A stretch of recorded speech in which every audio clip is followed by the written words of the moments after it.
So looking at the alveoli, they're surrounded by elastic fibers and pulmonary capillaries. This is going to be important for them to have because it gives them a little bit of rigidity, and also the pulmonary capillaries are delivering the blood necessary.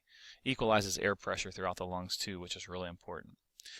So the lungs, we're into the lungs, and we have this the root, which is the vascular and bronchial attachment. And the lungs occupy all the thoracic cavity except for the mediastinum. And the mediastinum is where we're finding the heart. Okay, that's in that pericardial sac inside. The lungs have an apex, which again is apex and a base kind of leads you to believe it's triangular shape. The superior tip is deep to the clavicle, and the base is on the inferior surface, and it rests on the diaphragm. So what does that mean? It's a triangle shape. Okay, one on either side. It also has a hilum or a hilum, and that's on the mediastinal surface.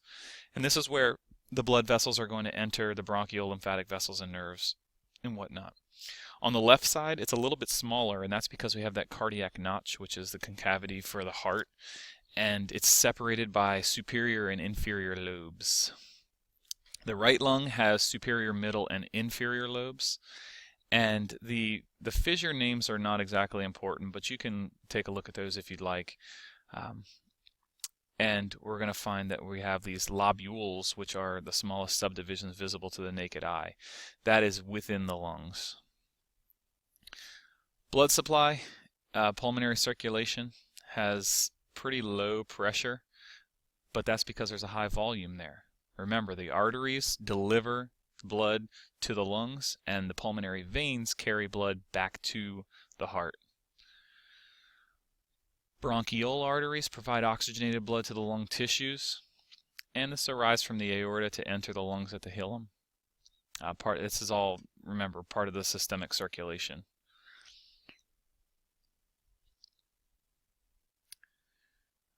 Pleura is referring to the layers of the lungs themselves. So this is a double-layered serosa. It has a parietal pleura and a visceral pleura. The parietal is going to be on the thoracic wall. The visceral is, of course, the external lung surface. And then there's going to be fluid also, and that provides lubrication and surface tension. So it takes us all the way back to kind of the mechanics of breathing. Ventilation, again, was consisting of two phases, bringing in air and getting rid of air. So inspiration, gas is flowing into the lungs. Expiration, gas is exiting the lungs. There's a big section here on pressure, and I'm not really concerned with pressure. If you'd like to read over it, that's great. I think it's a really useful material. Atmospheric pressure is most oftentimes at 760 millimeters of mercury at sea level. So please, if you would, just read over that. Just so you have the information. And that takes us to ventilation, which ventilation, of course, was the inspiration and expiration, bringing air in and pushing air out. It is the mechanical process that depends on a volume change in thoracic. What is that saying? Well, as pressure changes, our volume's going to change, and gases are going to flow in order to equalize the pressures. So it really just depends on this atmospheric pressure that we saw up in the last slide. Inspiration, again, is the active process of bringing air in, and we can force inspiration by having a vigorous exercise, and we're going to practice this in the lab. We're going to work on after our practical on Wednesday, or during the next class, we're going to see some exercises on utilizing this inspiration-expiration.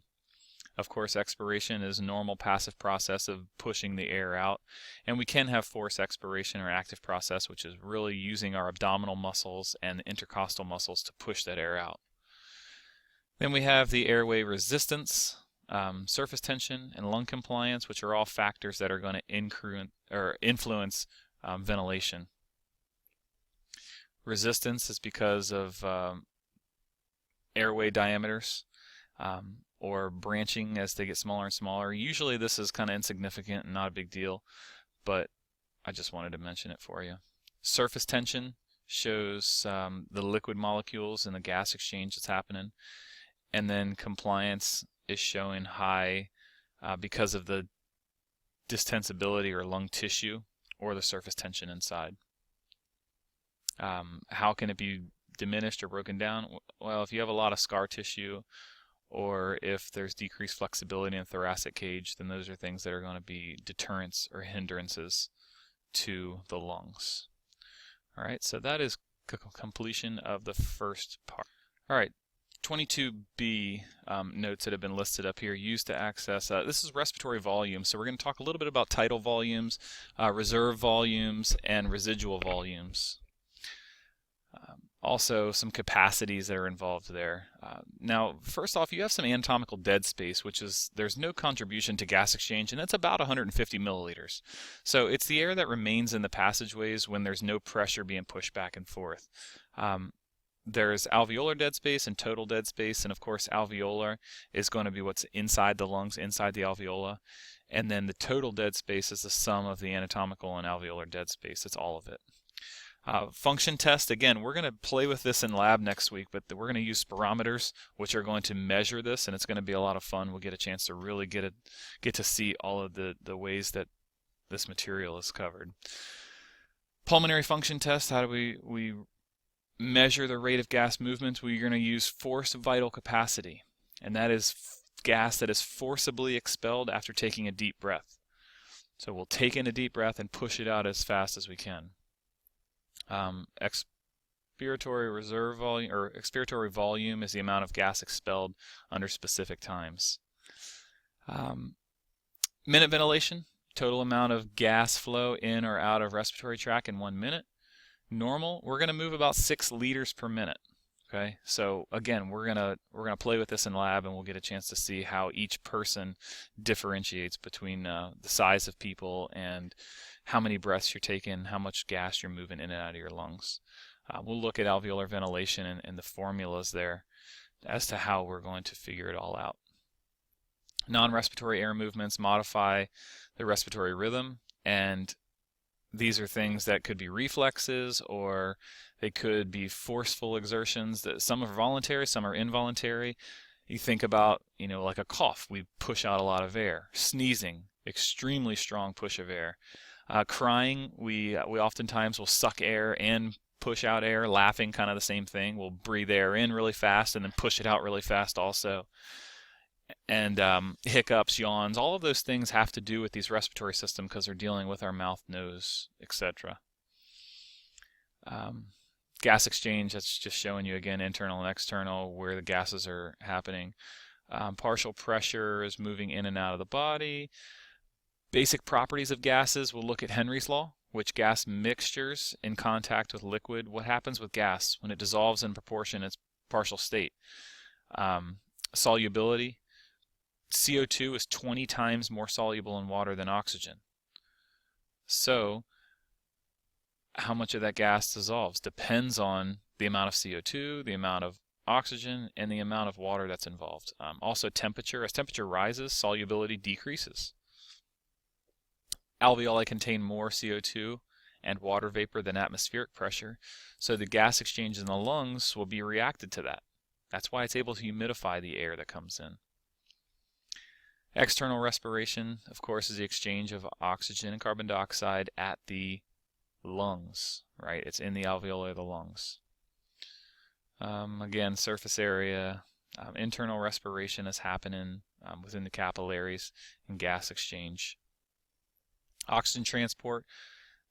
I find this pretty interesting. 98.5% is loosely bound to the iron of hemoglobin. So what does that mean? That means that you can have oxygen carried by hemoglobin, but there's also 1.5% that's dissolved in the plasma. Most of our oxygen carried in the blood is going to be attached to the hemoglobin on the red blood cells. That means that we're going to be really needing these red blood cells to be present and have this iron and hemoglobin so that we can attach. There's going to be 4 oxygens per hemoglobin. All right, so keep that number in mind, 4 oxygens per hemoglobin. Now, under fully saturated lungs or fully saturated blood, we're going to have 100%, or all 4 heme groups carry oxygen. If it's partially saturated, then that means 1 to 3 of those hemoglobins carry an oxygen. Rate of unloading, and some homeostatic imbalances. Anemic hypoxia or ischemic, histotoxic hypoxia, all of these are problems that occur because of inadequate oxygen delivery. Also can be known as cyanosis. You might note it as like a bluish coloring to somebody. there's a lot of factors. Not enough red blood cells, blocked circulation, unable to use oxygen, abnormal ventilation. All of these things are going to attribute and occur within these homeostatic imbalances. CO2 transport, it's transported in the blood in three forms. 7 to 10% is in plasma, 20% is in a carbaminohemoglobin. Ugh, can't talk right now, sorry. And 70% is actually a bicarbonate. And this bicarbonate is a base, and that's one of the reasons why we'll see how the gas exchange changes the alkalinity or acidity in our bodies. Influence of carbon dioxide on blood pH, well, changes in the respiratory rate affect shallow, slow breathing. It's going to increase our CO2 in the blood, and it's going to drop our pH. If it is rapid, deep breathing, it decreases the CO2 in the blood, and it's going to rise the pH levels. So look what that does as far as the acid-base charts. Bring it up or bring it down. Control of respiration, we want to involve the higher brain centers. There's chemoreceptors, and neurologically, we have the ventral and the dorsal groups. I'm not going to ask any questions about this, so we're going to kind of skip over a little bit. But we can look at depth and rate of breathing. Hyperventilation, probably heard of that, right? Increased depth and rate of breathing exceeds the body. We're trying to get rid of carbon dioxide. We're trying to decrease the blood carbon dioxide levels. Something that might occur within this is dizziness and fainting. Also, there's apnea, which is actually stopping breathing from a low pressure of CO2. Rising CO2 levels are the most powerful respiratory stimulant, though. They're going to cause us to breathe more so that we can get rid of the CO2. Brain controls, again, hypothalamus is in control there, can adjust to different factors. Our exercise is going to be a huge factor because we're going to increase ventilation 10 to 20-fold in response to the needs, depending on how much exercise you're doing.